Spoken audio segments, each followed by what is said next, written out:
冯大人，你应该也认识这方印吧？哎，我书房一幅字上也有这方印。欧德家具共剪窗。薛大人，我记得我问起这方印，你说遗失了，没想到你已经送给别人了。莫非小凤真是薛爱卿遗弃的亲生女儿？我想起来了，10多年前，我到薛府去找玉珍，遇见了一个姑苏籍的绣花女，此人貌美手巧，绣品极佳。难道……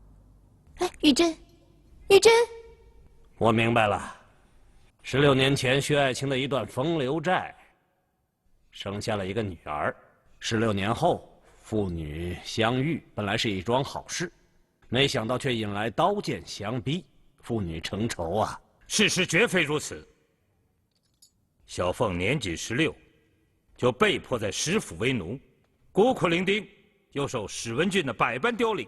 他欲逃出石府，狠心的史文俊又拿剑将他刺杀。此事怎么会是亲生父亲再加害于他呢？圣上，刚才薛大人所言也不无道理。虎毒尚不食子，哪有亲生父亲对自己的女儿痛下杀手的道理？圣上，经检验，唐二宝供认不讳，婢女小凤确实不是有人有意要指使谋杀，也不是史文俊所为，而是那天夜黑慌乱之中，被唐二宝误伤致死。原来是误杀。冯大人，此案扑朔迷离，阴差阳错呀，待我慢慢道来。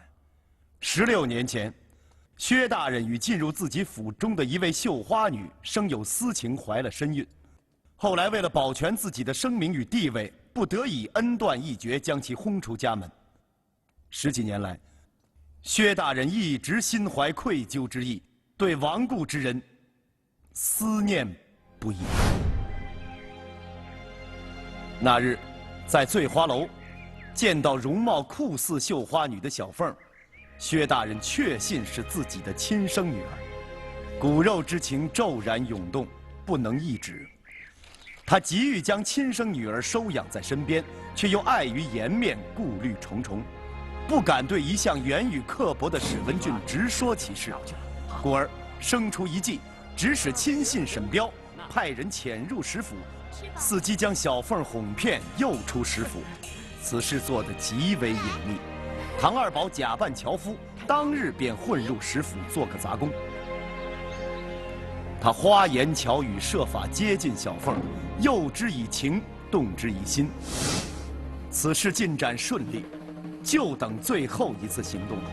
这天晚上，薛大人做60大寿，请来几位至交好友，而平素交情不深的兵部侍郎史文俊，也在受邀之列。此夜薛府内气氛热烈，几位当朝重臣饮酒作乐，美女作舞，不知不觉便已夜深。却不知这是薛大人暗设计谋，以此调出史文俊，拖住他，以便唐二宝从容行事。谁知节外生枝，在薛府吃喝玩乐的史文俊，因与他人发生口角，提前回府，这多少打乱了薛大人的计划。恰好就碰上了外逃的唐二宝与小凤。薛大人，史文俊这种人，你就不该叫他来了。你放开我！我不跟你走！我不跟你走！老爷，老爷！小凤，你在哪儿？老爷，快来救我！我在这儿！大胆毛贼，敢到我石府惹是非！唐二宝，这个恩将仇报的狗贼，你敢劫持小凤？你看我怎么收拾你！史文俊，你别过来！你再过来，我杀了他！二宝，你这个狗贼，你往哪儿逃？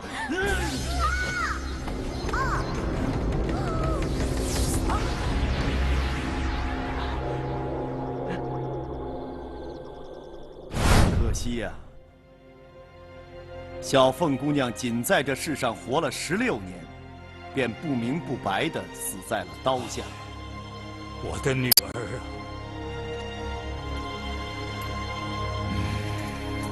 冯大人，宋慈，你简直太可恶了！你既然已经知道小凤姑娘是被唐二宝所杀，那你为什么在这傀儡戏中故意将情节演变成亲生的父亲杀害女儿呢？在圣上面前你装神弄鬼，你这不是有意的戏弄薛大人吗？吴苗水，我借傀儡之口道出真情，有何不同？这话说的也是。小凤死因既已查清，我还是弄不清，这事与史文俊通敌案有何联系？圣上，史文俊之罪不在他是否误杀一个小凤，而是重在他私通敌国，蓄意谋反。宋提刑，你为一个叛国之臣推卸罪责，你居心何在？启禀圣上，有因必有果。小凤被杀，正是诬陷史文俊卖国通敌罪的原因。是吗？唐二宝在石府误杀小凤之后，急火赶至醉花楼向沈彪复命。沈彪听说小凤已死，大惊失色，便和盘托出真情。那小凤乃是薛大人的至亲骨肉，唐二宝为推卸责任，于是编出了小凤死于史文俊之手的谎言，又捏造出了什么被史文俊欺凌的狂语。薛大人何其恼怒，欲对其实行报复，以泄怨火。于是，编造罪名，串通口供。经吴苗水大人一番审理，便定了史文俊大人一个叛国通敌，打入天牢。薛大人，薛大人，你听听，圣上你听啊！宋慈他完全是信口雌黄，自说自话。吴苗水，唐二宝被我捉拿在案，有呈堂证供。如果你不信，我们可以当堂对证。如你所说，我薛某因为小凤被杀，便对史文俊怀恨在心，图谋报复。那么史文俊投敌，有亲笔书信为凭，又怎么解释？是啊，史文俊与敌国私通情报书信，连他自己都不能否认。不管你宋大人再怎么多方狡辩，百般庇护，史文俊这一条罪名，你永远也抹不掉。启禀圣上，若说这2封信，的确是本案的难点呐。尹公，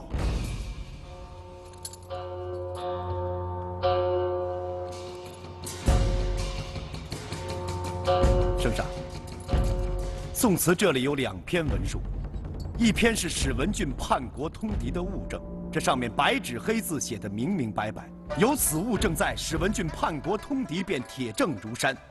再有，这张字条上有4句半通不通的诗文，那么据吴大人说，这便是我与史文俊串通的口供。哼，圣上，不过就笔迹而言，无论是史大人还是我们都确认无误。哼，既然已经确认无误，那你还强辩什么呢？是啊，各位大人，这确实使宋某陷入谜团。冯大人，如果这个谜团不解开，史文俊叛国通敌的罪名就无法排除，我与他串供的嫌疑也无法洗清，也是苍天有眼，疏而不漏啊！圣上，昨夜宋慈在狱中阅卷，承蒙夫人前来喜丧，是我一时不小心将这张字条落入水中，情急之下用火烧烤，谁知这一烤一湿之间，竟揭露了一个天大的秘密。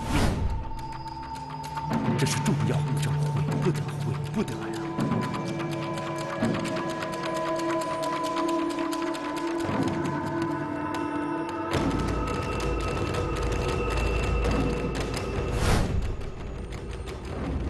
你看出什么了？我看不出有什么异状。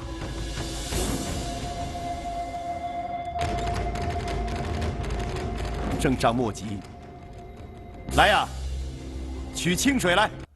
宋慈断案10多年，从来没有遇到过如此计谋高明的对手。有这一回，也可以在我的洗冤集录中添上一笔了。圣上，请看，这是一张写有字迹的纸张，出自同一人之手。我们现在把纸张浸入水中，看看会怎样。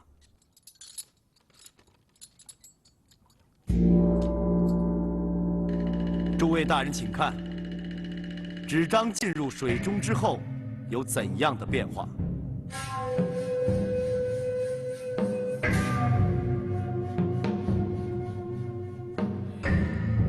哎，怪了！原先是一张整纸，怎么放在清水里一泡，成碎片了？父皇，菊儿已经明白了其中原委，果然是手段高明，做得十分巧妙。这张纸原是被剪裁过的，是由许多小碎纸片拼贴而成的。这些小碎纸片上原写有字，经过拼贴烘干，复原后变成一封信了。启禀圣上，如此这般，史文俊叛国通敌的物证就做成了，那么我与他串供的罪证也做成了。薛大人，吴苗水，你干得好事！你欺君罔上，罪大恶极，陷害忠良，险些造成了一桩大大的冤案，你该当何罪？圣上，来呀，把这狗东西抓起来，推出去斩了！圣上饶命啊！圣上，这绝非我吴苗水所为，圣上，是他指使我干的，圣上，圣上。薛爱卿，圣上，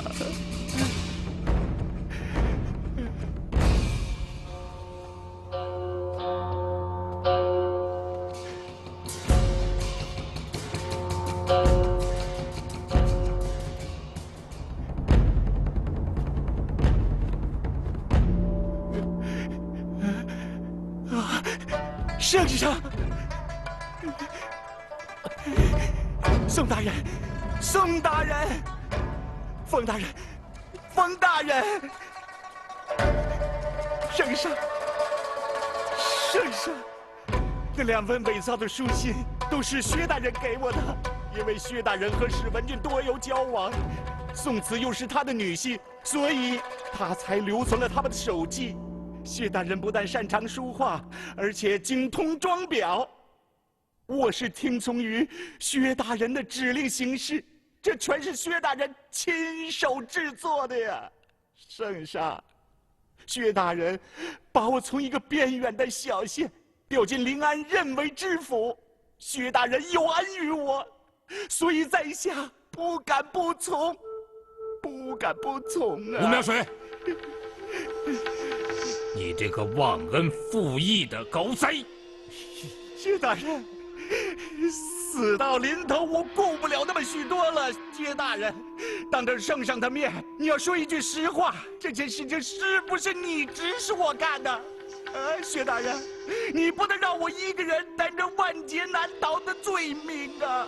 薛大人，圣上，圣上。薛大人，薛兄，事已至此，你就不要再硬撑了，赶快向圣上求饶吧！啊！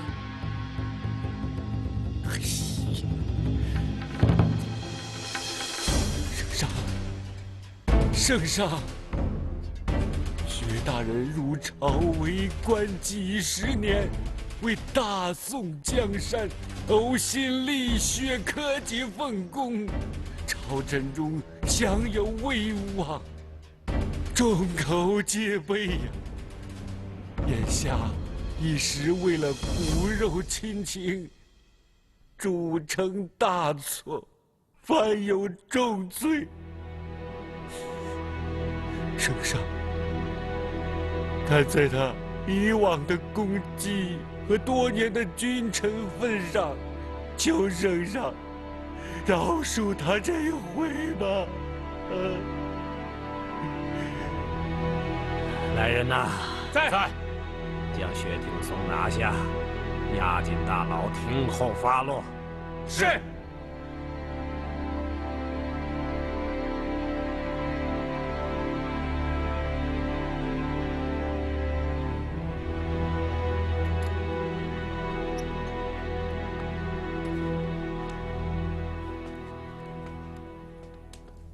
老爷，总算出来了。石大人，我在这儿待了大半辈子，你还是第一个从我们这个天字号大牢里走出来的呀。这回喜冤出狱，多亏宋大人相助啊。我石某为大宋朝廷立战功无数，这次是受小人诬陷入狱，何罪之有？啊？无人可谢。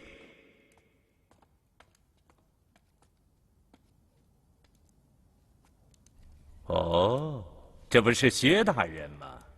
你看这大牢里，地牢的宋慈早就出去了，我也从这天字号的牢房里走了出来。可不知薛大人什么时候才能从这人字号的大牢里出去呀？哦，对了，看来你得踏踏实实的待些日子了。啊？哈哈哈哈哈哈！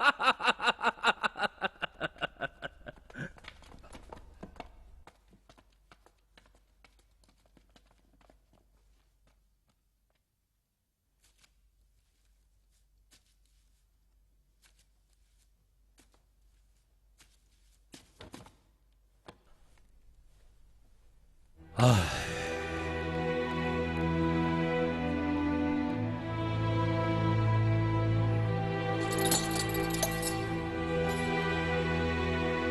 你，岳父大人，我是您的女婿，岳父蒙难，我来看你，乃是做人的本分。你现在是圣上的座上宾，我薛某是牢中的罪人，你我现在已经没有什么情谊可言。你到这儿来，是想看我薛某狱中的倒霉相，看我的笑话，是不是？哼！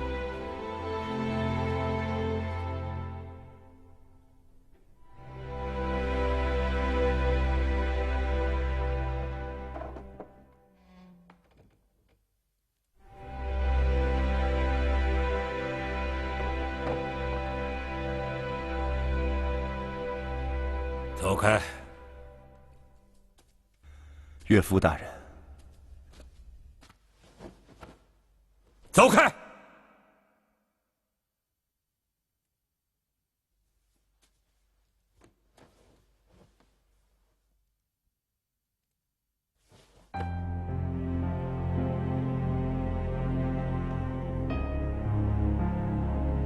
岳父大人，小婿有几句心里话，跟岳父大人说说。昨夜小婿心绪繁杂，一夜未睡。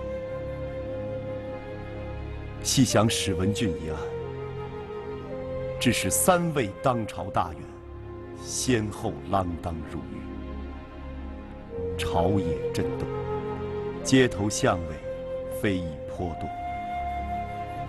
可岳父大人深究起来，可以不必闹到这个地步，甚至可以不必发生。那史文俊虽是草莽之辈，设想岳父大人如果当初跟他仔细商量，说明小凤的身世，说出她是您的亲生女儿，或许史文俊能让小凤回到您的身边。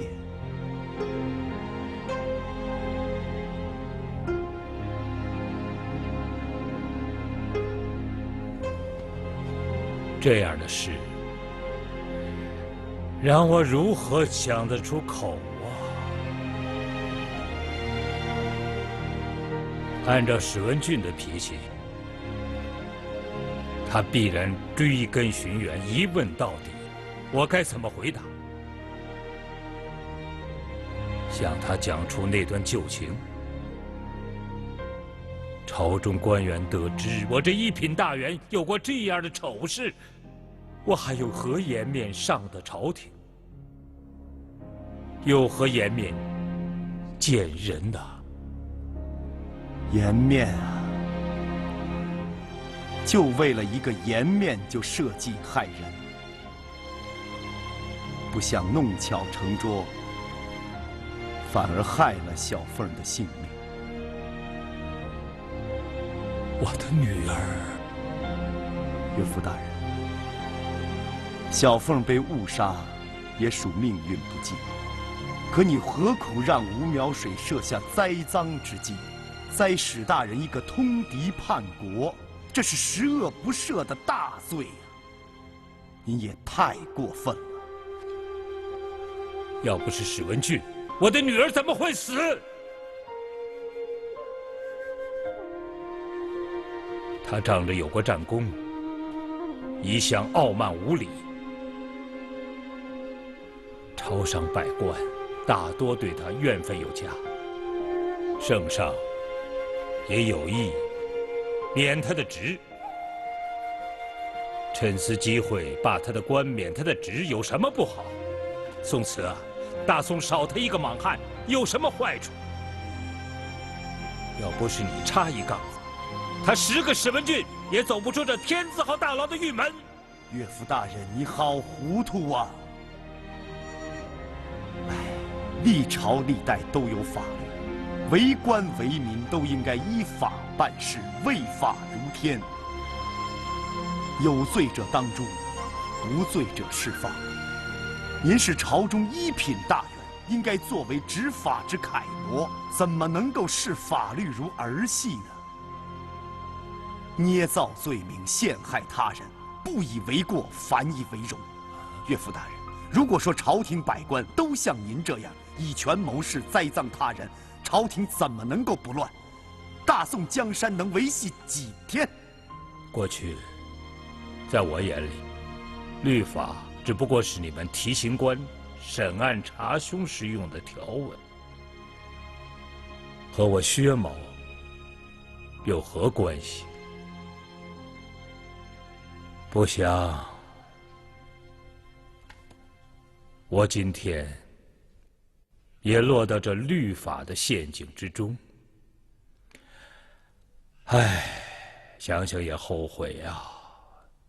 一时的气血上涌，竟然做出了这样的一番手脚，而且一发不可收拾，一步错，步步错，最终败在你的手里。我这回犯的事儿，够得上死罪了。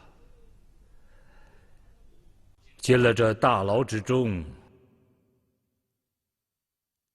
我就只等一死了。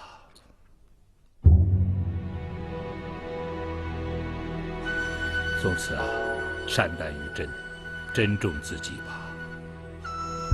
今日早朝，圣上与百官商议，众官员隶属你往年功绩，圣上决定免去你的死罪，也可消除牢狱之灾。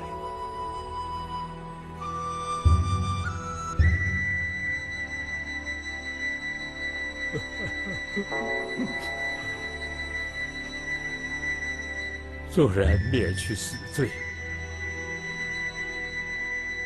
苟活世上有何意义？不如一死了之啊！圣旨到，罪臣薛廷松接旨。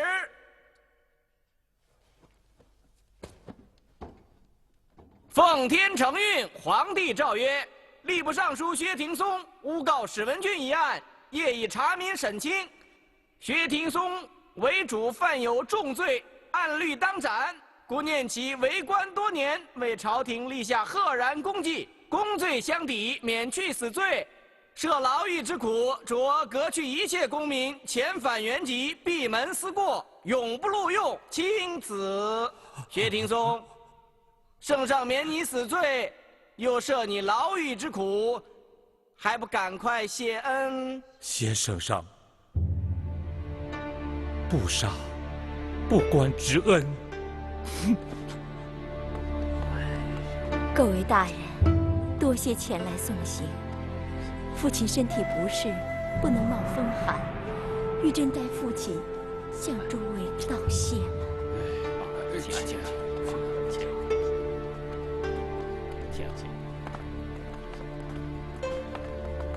玉珍，玉珍，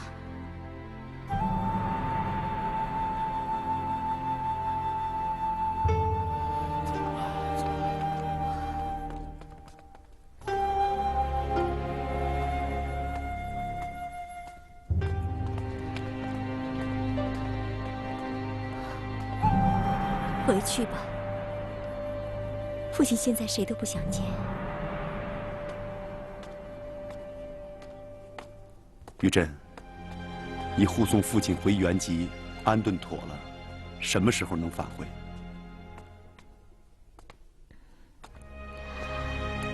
我这次随父亲返乡，从此将日夜陪伴于老父亲身边，端茶递水，在他老人家左右。夫君，玉珍此去，只怕要到父亲100年之后，才能再回到你的身边了。玉珍，你是说你不再回来了？父亲落得如此境地，无依无靠，孤苦伶仃，身边一个亲人都没有。我这个当女儿的，怎么能撇下他一个人不管呢？官人，云姑是个好姑娘，她会好好照顾你的。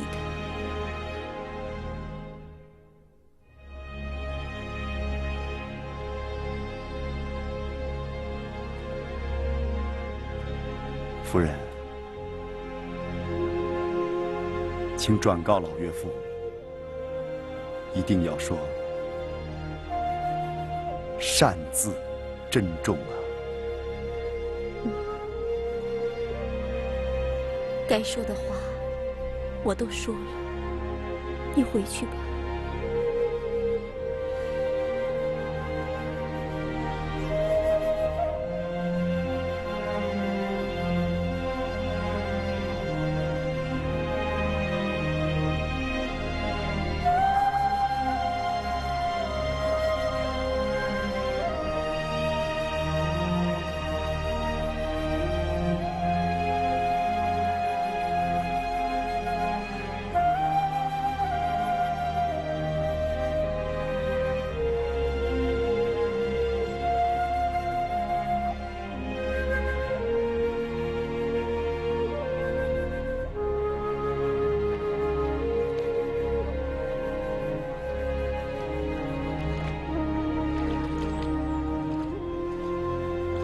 薛大人，你怎么连脸都不露一露啊？沈兄，一路平安。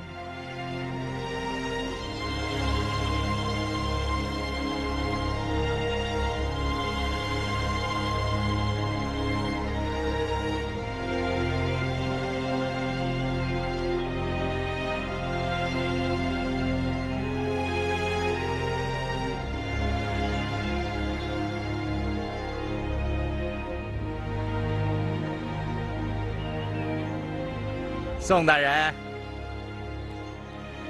宋大人刚才和贤夫人长亭泪别的那一幕，很感人呐。吴大人，又混成这般光景啊！宋大人这么说，该不会认为这是我吴苗水最后的结局了吧？听你的意思，你还不死心喽？宋大人，你怎么忘了当年在太平县的事儿了呢？当年在太平县，吴某也就是因为你而丢职罢官，但是我临走的时候怎么告诉你的？我告诉你，我们迟早还会在官场上见面的，怎么样？若干年以后，我们还在这京城见了面，不但见了面，我吴某还让你宋大人在这地字号大牢里待了几天。嘿，如果不是运气不佳，我几乎赢了你。今天我还要跟你说这句话，不要以为就凭你一个宋词就能澄清玉宇，平定天下冤狱了。别说你一个宋词，就是10个8个，也休想把这浑浊的世道变得天朗水清。你记住宋词，在这个世道上，只要有你宋词，就一定有我吴苗水。我们一定还会在官场上见面的，宋大人，你好自为之吧。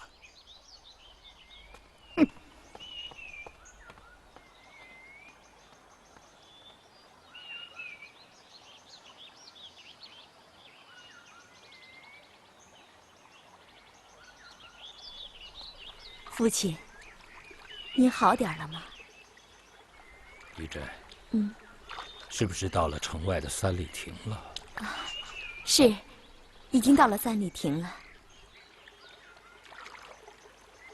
玉珍，嗯，陪父亲上岸。嗯。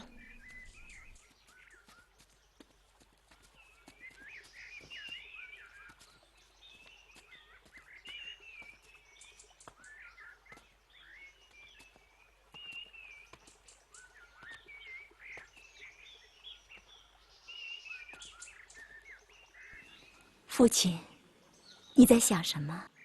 几十年前，我薛某年少志高，独自进京赶考，曾在此亭发下誓言，今生必将建功立业，贵为上卿。知老师衣锦还乡，光耀故里。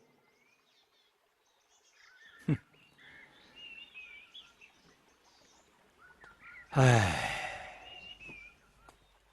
没有想到时至今日，却落得个削职罢官、遣返原籍。不该呀，不该呀！事到如今，我才想明白了，人活在世，不能把名声看得太重。人在高位，更不能弄权耍奸呐！一念之差，终身遗恨，终身遗恨呐！好了，父亲，父亲，事情都已经过去了，你不要再多想了。来，我们还是走吧。我怎么能不想？怎么能不想？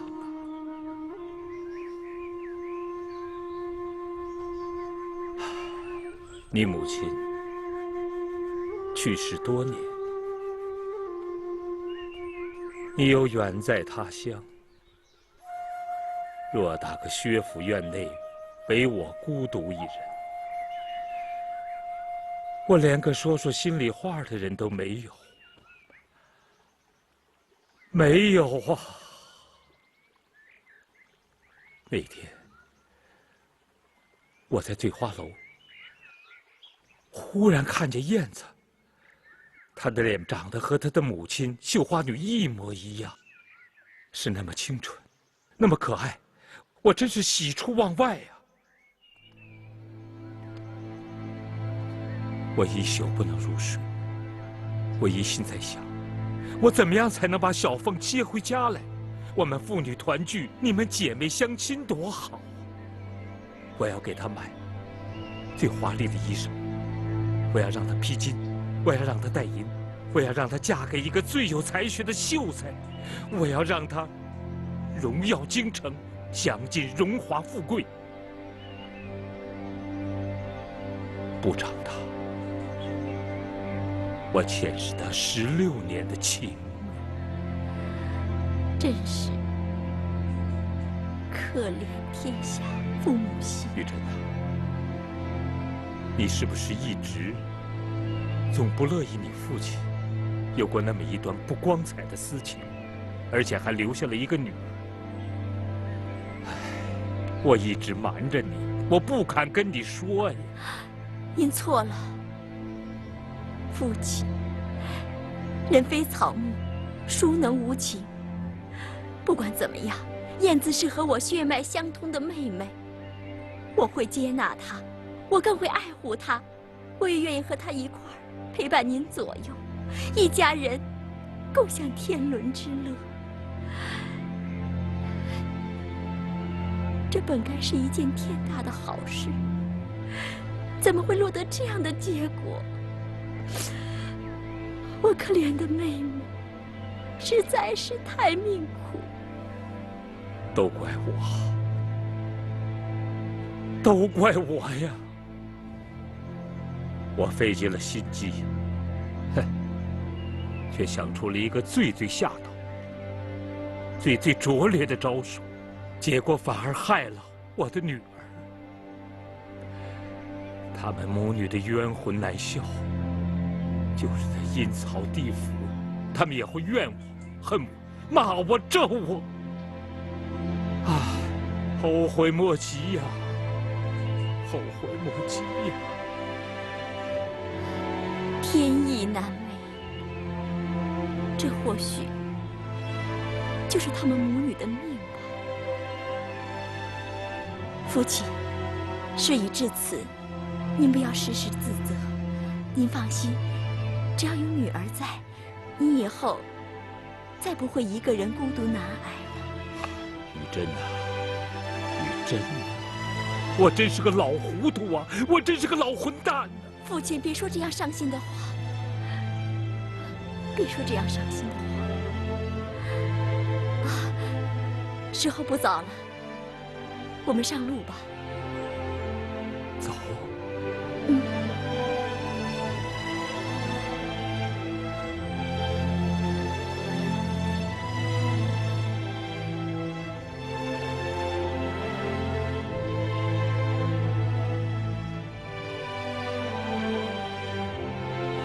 上哪儿去呀？回老家呀。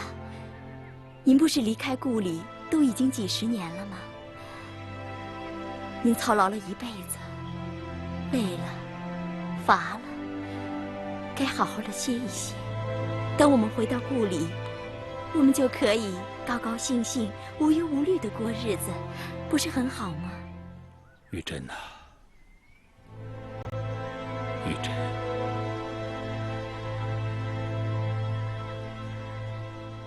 我担负着这样的罪名，我还有脸回到家乡吗？我即使是回到家乡，我又如何面对家乡父老？如何面对祖宗先人？我还有什么颜面把我这身贱骨头埋进祖坟呢？父亲，千万别说这样伤心的话。父亲，老天爷不是已经对您严惩过了吗？就连皇上不也是体谅您几十年为朝廷为百姓做了那么多好事，才免了你的死罪吗？现在你是无官无职之人，就可以安安稳稳的度过您的余生。父亲，您放心，有玉珍在，您什么都不用怕。来，您宽心上路吧。玉珍，刚才宋慈跟你说些什么？他说让您珍重，说有时间会回到老家去看望您。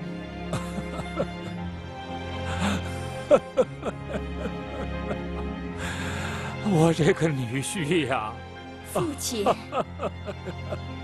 玉珍呐，我是想夸夸你的夫婿呀。父亲，玉珍，去，